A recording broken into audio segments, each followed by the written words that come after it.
Praise the lord. ದೇವರ ನಾಮಕ್ಕೆ ಸ್ತೋತ್ರ ಉಂಟಾಗಲ್ಪಡಲಿ. ಪ್ರೀತಿಯುಳ್ಳ ದೇವ ಜನರೇ, ಯೇಸು ಕ್ರಿಸ್ತನ ಹೆಸರಿನಲ್ಲಿ ನಾನು ನಿಮ್ಮನ್ನು ವಂದಿಸುತ್ತೇನೆ. ಆದಿಕಾಂಡ 12ನೇ ಅಧ್ಯಾಯ 2ನೇ ವಚನದಲ್ಲಿ ವಾಕ್ಯ ಈ ರೀತಿಯಾಗಿ ಬರೆಯಲ್ಪಟ್ಟಿದೆ. ನಿನ್ನ ಹೆಸರನ್ನು ಪ್ರಖ್ಯಾತಿಗೆ ತರುವೆನು, ನೀನು ಆಶೀರ್ವಾದ ನಿಧಿಯಾಗುವಿ ಎಂದು ವಚನ ಬರೆಯಲ್ಪಟ್ಟಿದೆ. ಅಂದರೆ ಪ್ರೀತಿಯುಳ್ಳ ದೇವ ಜನರೇ, ಕರ್ತನು ನಮ್ಮ ಹೆಸರುಗಳನ್ನ ಏನ್ ಮಾಡ್ತೇನೆ ಅಂತ ಹೇಳ್ತಾ ಇದ್ದಾರೆ.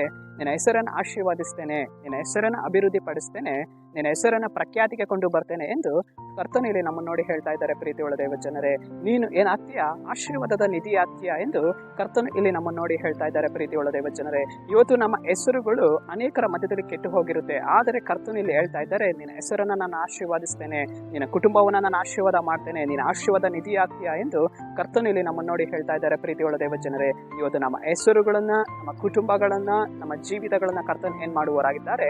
ಆಶೀರ್ವಾದಿಸಿ ಪ್ರಖ್ಯಾತಿಯಾದ ಮಾರ್ಗದಲ್ಲಿ ನಡೆಸುವಂತಹ ಉತ್ತಮನಾದ ಕುರುಬನಾಗಿದ್ದಾರೆ. ಪ್ರೀತಿಯುಳ್ಳ ದೇವ ಜನರೇ, ನಾವು ಕರ್ತನ ಸಮ್ಮುಖಕ್ಕೆ ಹೋಗಿ ಪ್ರಾರ್ಥಿಸಬೇಕು. ಅಪ್ಪ, ನೀನು ನನ್ನನ್ನು ಆಶೀರ್ವಾದ ನಿಧಿಯಾಗಿ ಮಾಡು ಸ್ವಾಮಿ.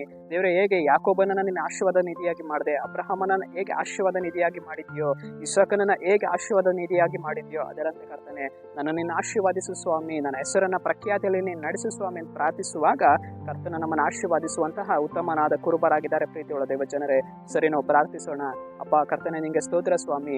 ಈ ವಾಕ್ಯ ಭಾಗ ಸಂದೇಶವನ್ನ ನೋಡ್ತಾ ಇರುವ ಜನಗಳು ನೀವು ಸಂಧಿಸಿರಿ, ಅವರ ಜೀವಿತಗಳಲ್ಲಿ ಕರ್ತನೆ ನೀನು ಕ್ರಿಯೆ ಮಾಡಿ ಅಪ್ಪ, ನಿನ್ನ ಮಕ್ಕಳ ಹೆಸರನ್ನ ಪ್ರಖ್ಯಾತಿಯಲ್ಲಿ ನಡೆಸುವವರ ಕುಟುಂಬಗಳನ್ನು ಆಶೀರ್ವಾದಿಸು ದೇವ. ನಜರೇತಿನ ಯೇಸುವಿನ ನಾಮದಲ್ಲಿ ತಂದೆಯೇ, ಆಮೇನ್.